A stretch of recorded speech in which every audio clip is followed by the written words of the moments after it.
Ken Blanchard and Randy Conley. Welcome to Partnering Leadership. I am thrilled to have you in this conversation with me. Thank you, Mahan. It's It, great to be here. it is. And I Randy's not can't. all that bad, so we have some fun together. We will have I, lots of fun, Ken. yeah. And I can't wait to talk about your book, Simple Truths of Leadership: 52 Ways to be a Servant Leader and Build Trust.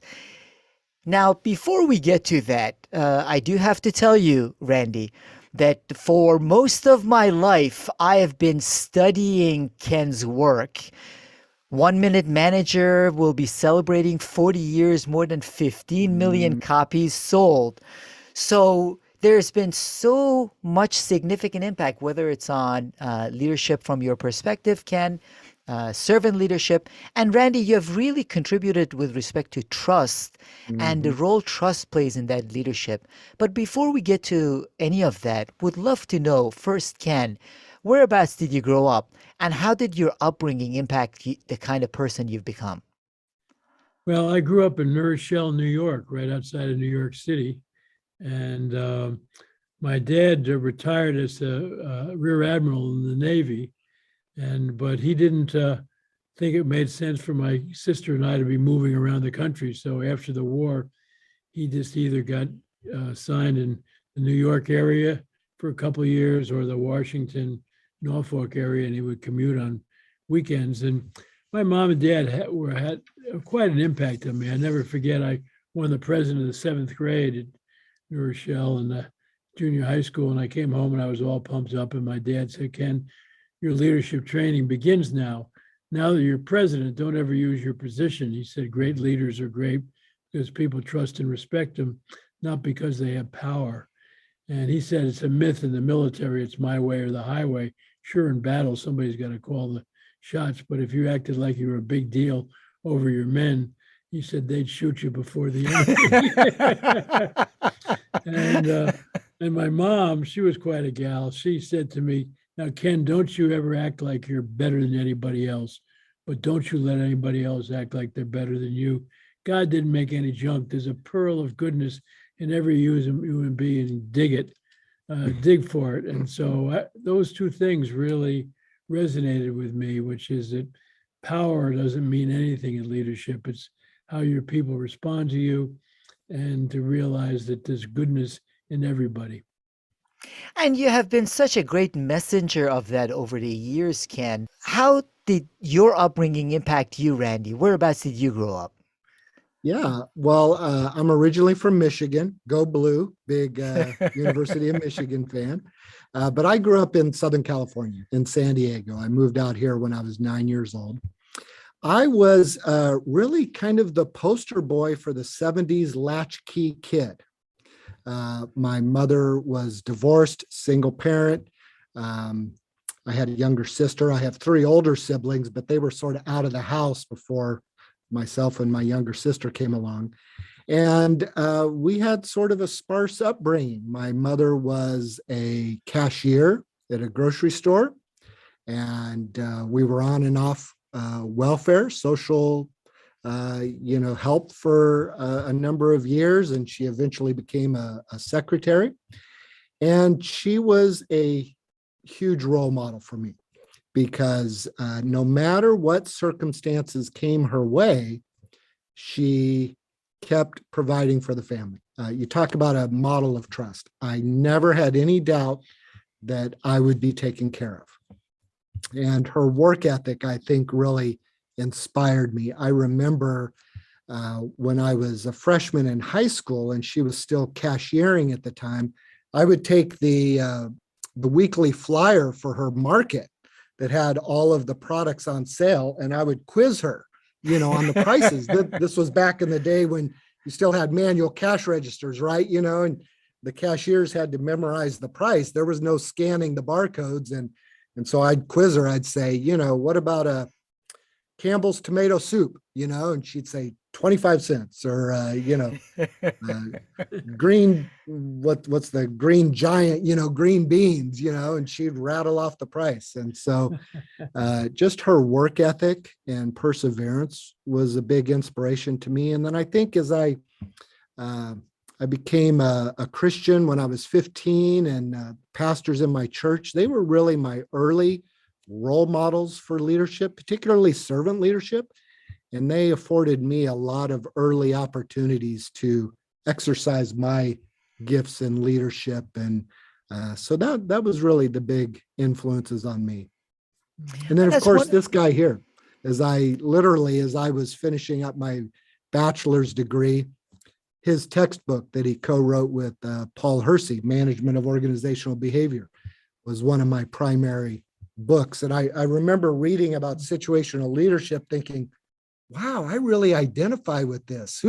Who's this Ken Blanchard guy? And I look in the footnotes, it says Escondido, California is where he's based. I'm like, really? He's here in San Diego. And when you know it, just a couple years later after that, I get a job here at the company. And as they say, the rest is history. And his wife, Kim, works with us too. Yeah, it's a family affair here at Blanchard. Yeah. It is, and that says a lot about the organization and the culture of the organization. Now, this guy has written over 60 books and was told by other faculty, as you were a tenured professor, that you couldn't write, Ken.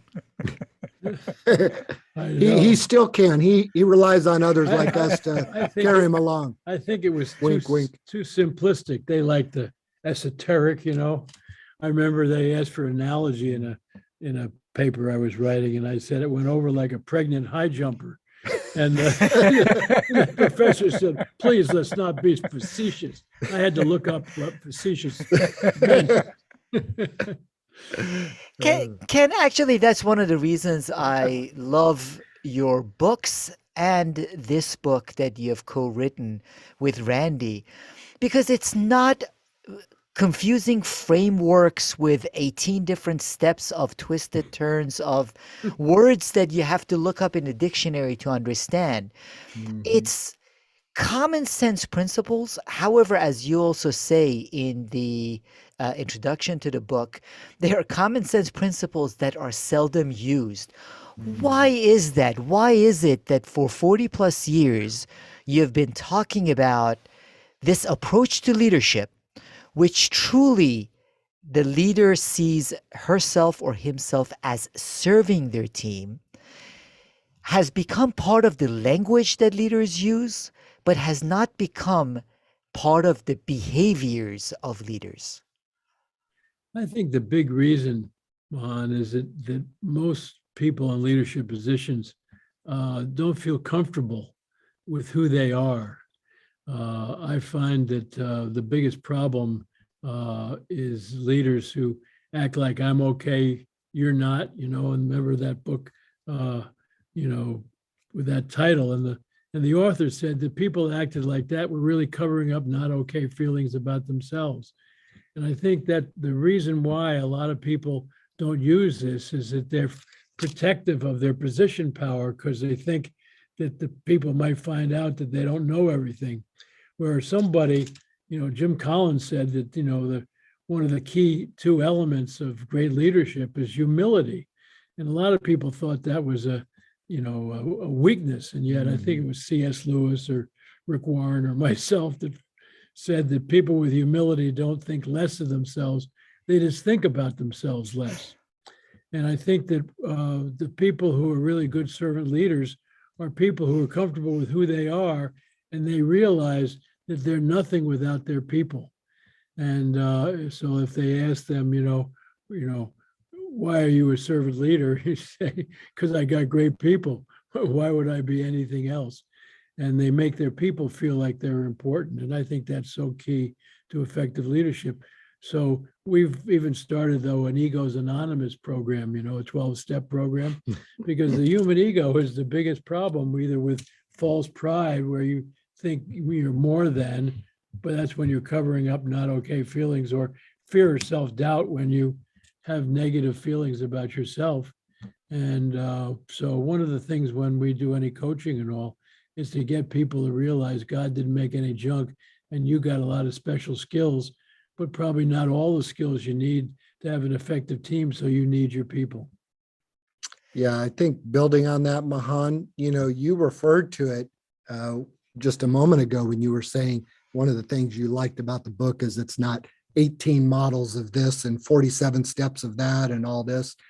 As you know, leadership is a complex topic, but I think we tend to overcomplicate it. Just because something is complex doesn't mean it has to be complicated. We overthink it. We try to put all these frameworks and steps and processes in place, and really, when it comes down to it, the most effective principles are the simple ones, right?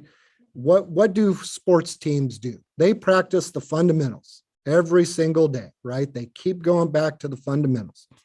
And that was one of our big hopes with this book is let's redirect people back to the simple truths, back to the fundamentals. Because yes, there's a place for all those whiz-bang complex models and everything. But at the end of the day, it's the simple truths that if we just execute on those day after day, that's what will lead us to success. And in every section, you also ask questions and have points for people to ponder and think about their own leadership. And even at the end of the book, Randy, you've got a discussion guide with questions and prompts at the end of the book. And one of the things I appreciate is that what you are saying, in essence, to leaders is that it takes a lot of introspection for us to be able to become more effective leaders. It is not just reading the book, great book. Right. It requires a certain level of introspection, asking ourselves questions and being willing to go a lot deeper. Yeah. The other thing that's really powerful is that we think that you don't do leadership to people, you do it with them. And so one of the neat things about this book is that I've already talked to some people who are taking one truth a week over the next year with their people and say, let's really look at this one, or let's take a section of this over this first month and all. And so the more you use this with your people and share it with them, people really appreciate it. So it's such a misconception that if you act like you don't know everything, your people are going to say, why is he or she the leader? No, they're going to say, wow, this is going to be fun because we're all going to get to contribute. They don't want your position. They want to be important as part of the game. I think one of the things that I've learned the most over my working career and my career as a leader is leadership is much more about who you are than what you do. And I think that's where a lot of leaders get off track, is they look at leadership as something you do. And so I've got to memorize all these tools and techniques of how to interact with others. And that comes across. People see when that's inauthentic. They know that you're just sort of doing it to, quote unquote, fulfill your role as a leader. But if you get it right on the inside in terms of your mindset, your attitude, your beliefs, it can't help but leak out, right? You get it right on the inside, it's going to leak out, and people are going to see you as the authentic, trusted servant leader that you're really desiring to be. And that leaking out, as you say, Randy, also requires the humility that Ken was also talking about. And in much of your work, Ken, you underline the importance of that humility. And you show it with your own learning and growth mindset. You're constantly learning, you're constantly writing. So you show it with your own leadership. One of the challenges I have, though, is many of the people that we are celebrating in leadership today counter that, and I wonder why is that. So when you look at the stories of the Elon Musks of the world, or the Jeff Bezos of the world, or the Steve Jobs of the world, the ones that get the most traction in many instances are not the humble leaders.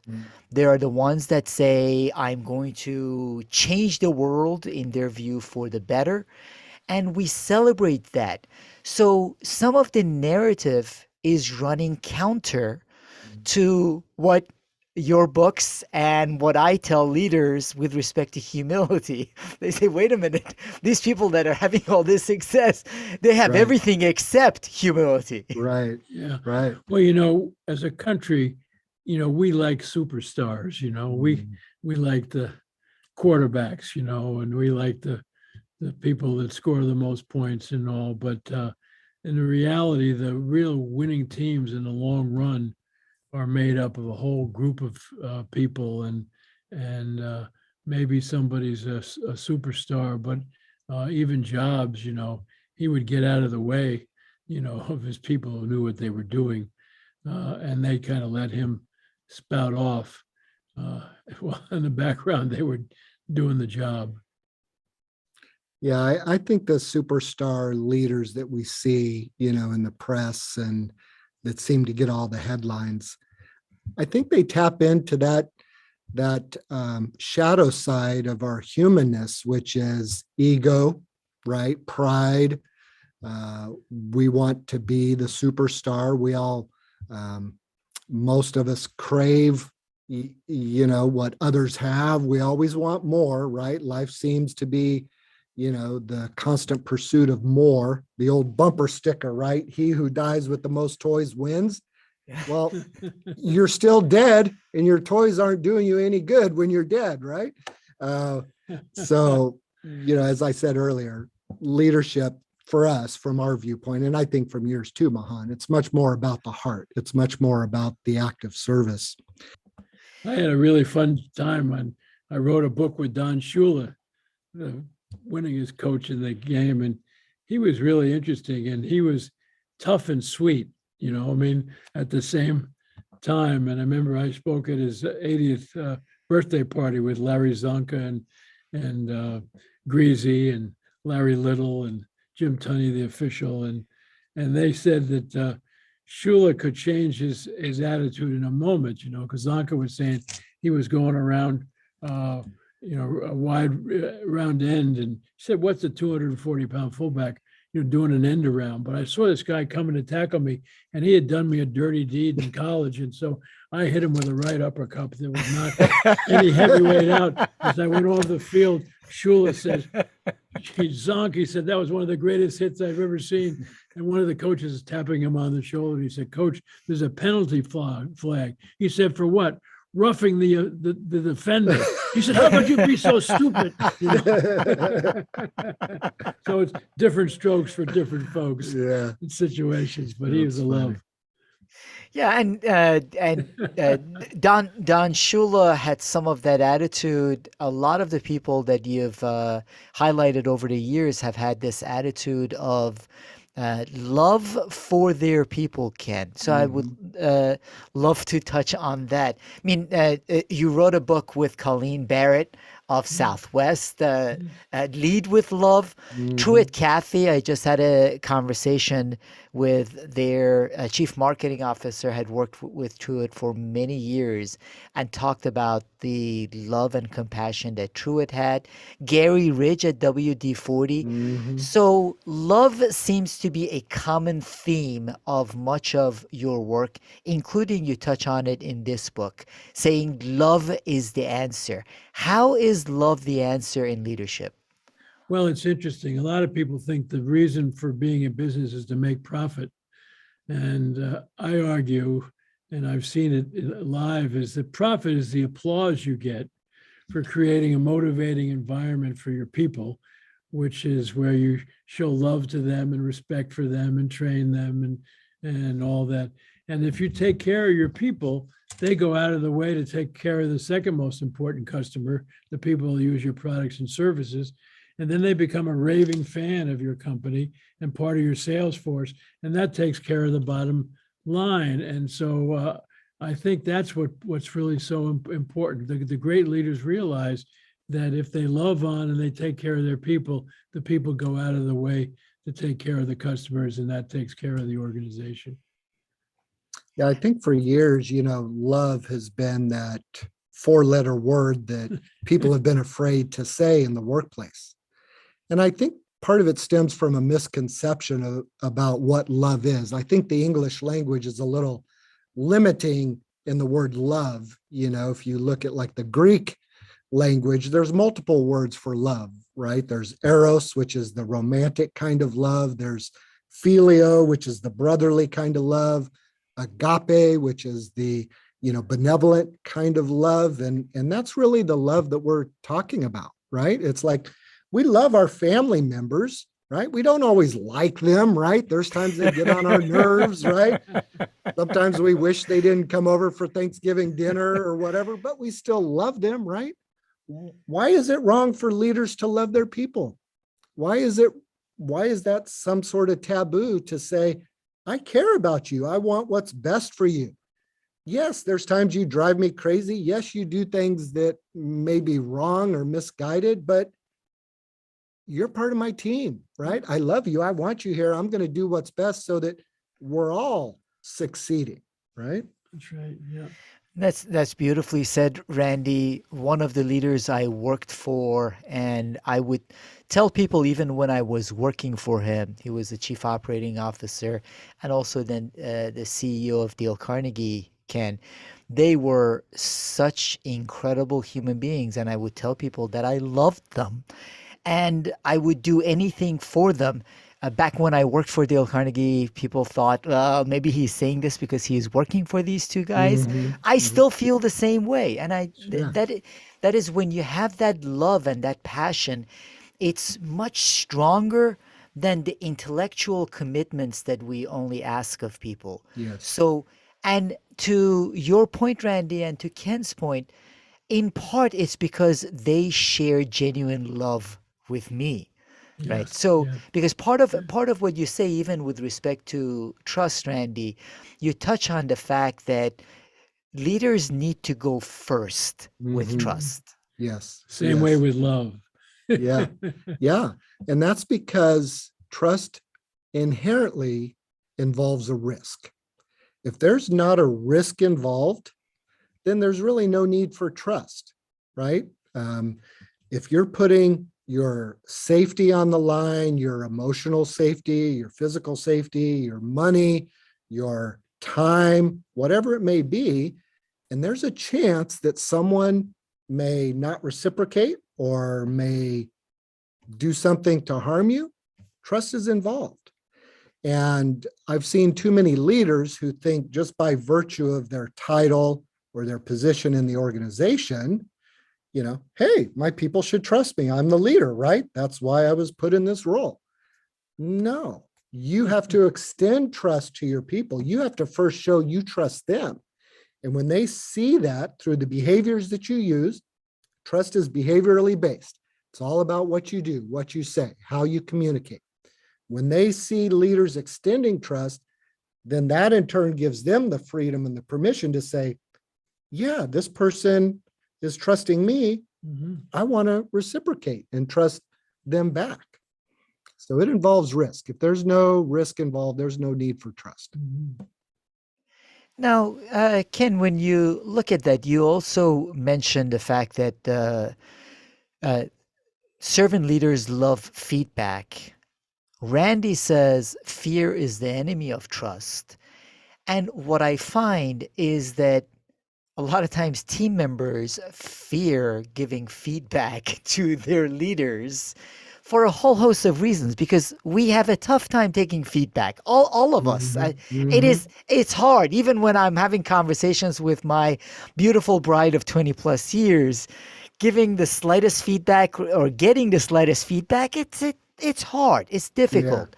Yeah. So what do the most effective leaders, in your view, servant leaders, do to be able to get that genuine feedback and have the kind of trusting environment that doesn't nurture fear, nurtures trust in the feedback that they get?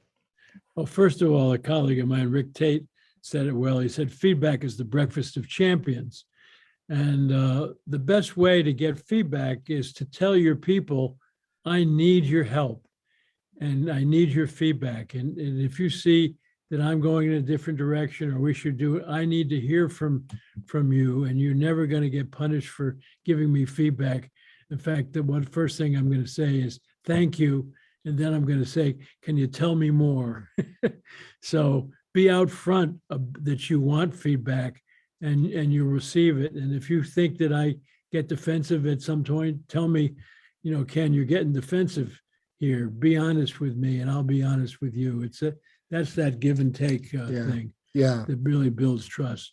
Setting those expectations up front, being clear about your intentions really helps reduce the fear involved. And I've always found it valuable in my leadership roles to have truth tellers that I give permission to. And I say explicitly, I want you to give me feedback or call me on the carpet if you see me behaving out of alignment with my values or how you know I typically behave. And if you give that explicit permission up front, it really reduces the fear, because then the person who's giving the feedback, they say, well, Randy, Ken, he told me he wants the feedback, so I'm going to take him at his word. But then the important thing really happens. How do you respond, right? Yeah. If you slap them down and criticize them for, holding you accountable, well, then you've lost it, right? You're not going to get any more feedback. But if you do what Ken said, thank you, tell me more, that fosters that environment of psychological safety is essentially what we're talking about, right? Where people feel safe to speak up, take a risk without fear of punishment. It's interesting. When people ask me, how do you give feedback up the hierarchy? And I'll never forget, I was in a business school and the dean had written a lot about participative management, but he didn't practice it. And faculty would go in to give him feedback and he would throw him out of the office. And I realized that I agreed with what they said, but I didn't have a relationship with him. And you can't give feedback to somebody you don't have a relationship to. So Yeah. I stopped him in the hall and I said, George, you've done a lot of writing and I'm just starting my writing career. Would you take a look at a couple of articles I'm working on and give me some feedback? Oh, sure. I went in his office and he read the things and he gave me feedback. And after about the third session of him, kind of tutoring me in writing, he said to me, Ken, what do you think we should do with all the jerks we have in this school? And the big question, though, he says, what should we do? Yeah. Because now I was on his team. Yeah. And I could give him feedback, and not only about what we could do with them, but what he could do differently. Because remember, when you give people feedback, it takes from your relationship, but you got to have something in the jar. If you don't have good relationships in the jar, you can't take anything out. You need a gun and a mask. Well, it's that trust bank account, right? That's what you're building up through your relationships, through all your interactions. You're building up that trust bank account, because inevitably, most of the times unintentionally, we make withdrawals, right? we goof up, we do something wrong, we don't fulfill a promise, we miss a deadline, we say something, ignorant, and we make a withdrawal on that trust account. But if we're very proactive and mindful about building trust and building up that bank account, that's our own overdraft protection, right? We don't have to worry about tapping out on that account when we have that occasional hiccup. That trust is really important. And a lot of times what I find is that what's most important is believing in your soul, in your core, that the other person has your best interest at heart. And that takes that trust bank account and the relationship. When you believe the other person has your best interest at heart, even if you disagree, you don't get offended with the feedback that you've gotten. Yes. If you don't know that, then the feedback can be counterproductive from there. But we have mentioned trust a lot, Randy, and I know you've spent your focus primarily on that trust area and the role trust plays in servant leadership. You also mentioned an ABCD model that can create trust. What is that and how can it create trust? Yes. When you look at all the research on trust, there are 4 primary elements that are involved in trust when you have that in a relationship. And we created a model, lovingly called the ABCD trust model, to represent those 4 elements. The A stands for able. Do you demonstrate competence? Are you an able leader? That builds trust. Are you believable? Do you act with integrity? Right? Do you act in alignment with your values? Do you make reasonable promises? The C stands for connected. Do you care about others? That's all about having their best interest in mind. And D, dependable. Do you honor your commitments? Do you follow through? If you can follow the ABCDs of trust, that's the language of trust. Every language has an alphabet, right? We're giving folks the alphabet of trust, A, B, C, D. If you use behaviors that align with those 4 elements of trust, you cannot help but build trust, because trust is based on behaviors. And if we use the behaviors that others perceive as being trustworthy, we will build trust. The converse is true. We erode trust when we use behaviors that act counter to those 4 elements. And so as long as you can focus on the ABCDs, keep that at top of mind, you'll be successful at building trust. Those elements were really developed by Cindy Rohde, who I wrote a book on trust with, and she had been studying trust for over 20 years. And but that's, Randy said, they are just the key elements that have been found that are key in building trust. So it's important to have that servant leadership mindset, and trust plays a critical role to it. Now, something you also mentioned in this book, and you've done some work on in the past too, Ken, is situational leadership. How does situational leadership play a role in this servant leadership mindset? Well, servant leadership is got 2 parts to it. One is the vision, direction, values, and goals, and that's the responsibility of the hierarchy. And then the second part is this, that's the leadership part. The second part is the servant part, where you philosophically turn the pyramid upside down, you work for your people. And with situational leadership, the first thing you need to do is agree on goals, which is, what is this person being held responsible for? But then we believe that you need to use different strokes for different folks, and also different strokes for the same folks, depending on their development level. And that's a function of their competence and their commitment. And so if somebody's new at an area, well, they need direction. Where if somebody's a superstar in an area, you can delegate to them, and you can move from directing to coaching to supporting to delegating, depending on what they do. And you teach your people the concept, and you analyze their goals together with them. And then you turn the pyramid upside down, and it's your job to deliver the leadership style that you've agreed upon. And hopefully over time, they're going to get better and better at all of them, so that eventually you can be just the head cheerleader. Now, in And doing this, Ken, both turning the pyramid upside down, applying situational leadership, one of the challenges I find with many of the clients I interact with and other people is the fact that with fewer and fewer layers of management, most especially organizations having been uh, online for the past couple of years, transitioning into a hybrid environment, each manager has a wider scope of number of people that they deal with, and they sense there is an overwhelming sense of not having the ability to even keep up with their emails and all the different Zoom meetings they have, let alone do this. So, how would you recommend in an age of overwhelm for managers to be able to prioritize this and approach their individual team members as the individuals that you talk about? Well, Peter Drucker, who was kind of a mentor for me, said years ago, nothing good happens by accident. Put some structure on it.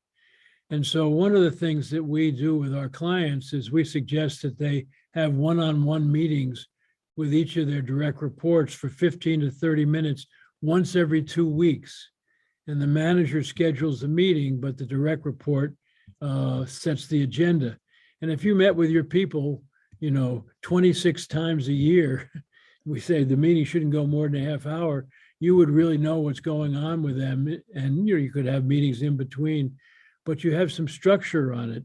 And a lot of people say, well, I don't have time for that. I said, well, you're in too damn many meetings. You need to get out of the meetings more and spend more time with your people. I remember that seeing some managers who have their meetings with their people standing up, so that they don't last so long, and they can spend more time one-on-one with their people. But you need to recognize that you need to spend time. Gary Ridge, president of WD-40, implemented this whole concept with them, and he also added another thing where he added a quarterly meeting where he meets with each of his direct reports, and the first item of agenda each quarter are the goals that we've established at the beginning of the quarter, are they still relevant going into the next quarter?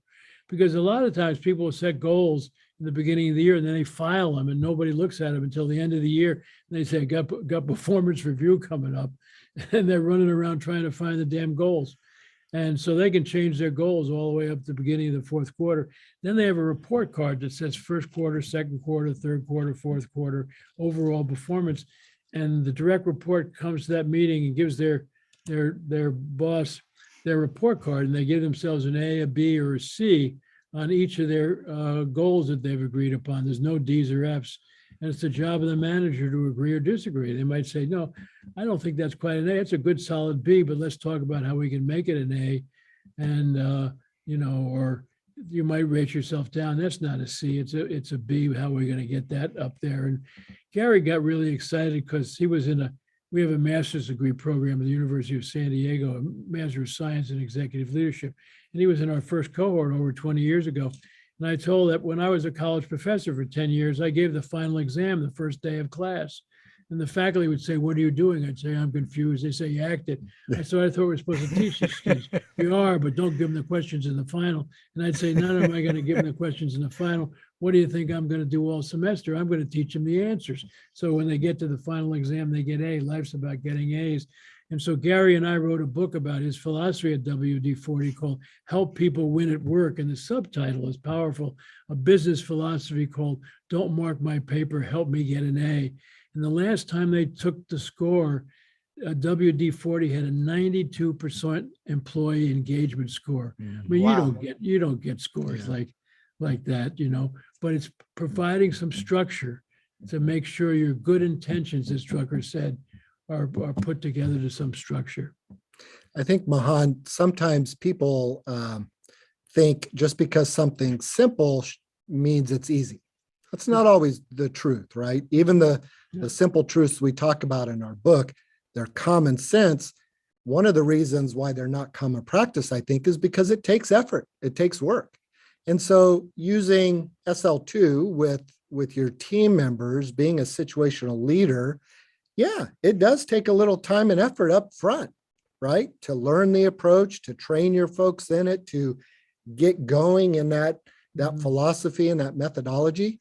But what does it do? It saves time in the long run, right? It's the age-old saying, right? We don't plan to fail, we just fail to plan, right? So we just need to put in the time and the effort. So much of our society, and we're all dealing with it. So I'm not preaching to anyone here. I'm saying I'm a fellow traveler on the journey with you. We have so much information coming at us in so many different directions that most days we just wake up and we're in reactive mode, right? We're just doing as much as we can, as fast as we can, reacting. And that just leaves us burned out, right?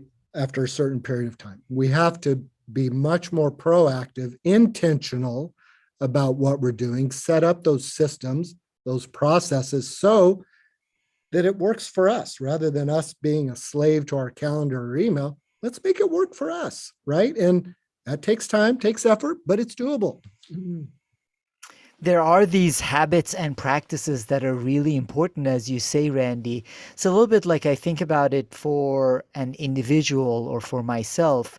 If I prioritize the exercise in the morning and block the time to do it and prioritize the reading and learning, I will do it. Otherwise, I can stay busy on emails and calls all day long and not get it done. This is one of those things when you talk about situational leadership and these meetings, it has to be prioritized. It's part of that effective leadership. So, Mhm. yes, there are aspects with respect to turning the pyramid upside down, being a servant leader. However, you can't do it just conceptually That's right. without then those ongoing interactions with your people, coaching them, helping them become better, and helping elevate them. That's how you love them. Yeah. Yes, absolutely. It, Love in action is what that is. Love it's in action. it's important, Mahan, to remember that we have two selves. We have a task-oriented self and a thoughtful, reflective self. And the problem, as Randy's saying, is that the alarm goes off and we leap out of bed into our task-oriented self. John Ortberg says we ought to call the alarm clock the opportunity clock. Yeah, yeah. Why Or is it an it's alarm going to clock, be a right? great day. But if you start off in your thoughtful, reflective self and sit in the side of the bed and think about the day and think about what's on your schedule and all, and how you want to be in this day before you jump into it, it's really powerful to be into your thoughtful, reflective self before you move into your task-oriented self. And then at the end of the day, I love to sit with a little journal and do praisings and redirections. What did I do well today that I feel proud of? What would I do differently that I need to redirect myself? And when you plot that over time, you can see areas where you need to work on. These are great practices and thoughts, both with respect to leading others and leading ourselves, which is part of the emphasis that you have, Randy, and Ken has had over the years, is that leadership starts with the self. Before Mhm. we can lead others, we have to lead ourselves effectively. Now, over the past couple of years, many of the trends in the workplace have accelerated. Other aspects have been turned upside down Mhm. with respect to a certain level of remote work, certain level of Mhm. hybrid work. Would love to hear your perspectives on the future of work and how these principles will apply as organizations try to go back to the office to a certain extent and in the future hybrid work. Well, to me, one of the really positive things that come out of this whole COVID thing is Zoom. Mhm. I mean, I never even knew anything about Zoom, but Zoom permits you to meet with people without people having to travel into an office and all that. And I think that if you looked at your relationship with your people where you had, periodic Zoom meetings, maybe then, maybe once a month face to face and all that, some combination of that. But it's amazing. I did a session, last week or so with people from South Africa and Europe and South America and India, in the United States, all in the same thing. But you can Zoom around. I'm not going to have to go on any trips anymore. Everybody wants me to give a keynote, I'll Zoom in. But Zoom is just giving us much more flexibility on interacting with people in a quick way because you get a thought and you just email them and say, how about a Zoom quickie in a half hour? And boy, that's just amazing. Yeah, Ken's been loving the pandemic in terms of the Zoom. He gets to talk to so many more people than he ever could. But I don't know what the world of work is going to look like 2 years from now, 5 years from now, 10 years from now. But what I do know is that trust will be absolutely essential to success and whatever that looks like. And I've been leading hybrid teams for over 15 years. So unlike Ken, I was very familiar with Zoom. I was actually using Zoom 8, 9 years ago when nobody knew what Zoom was. And that was my attempt at that time to bring people together to build relationships in a different way. So I don't think hybrid work, fully remote work, co-located in-person work, there's not one single magic solution that's better than any of the others. They just are what they are. And we have to find different ways to get back to the core of what leadership is, which is relationships, right? Leadership is all about people. If you don't like people, you probably shouldn't be in a leadership role. It's just that simple, right? And you also have to remember one of my leadership mentors, Barbara Hart, who was a Yeah. longtime member of our organization, she said, Randy, people are messy.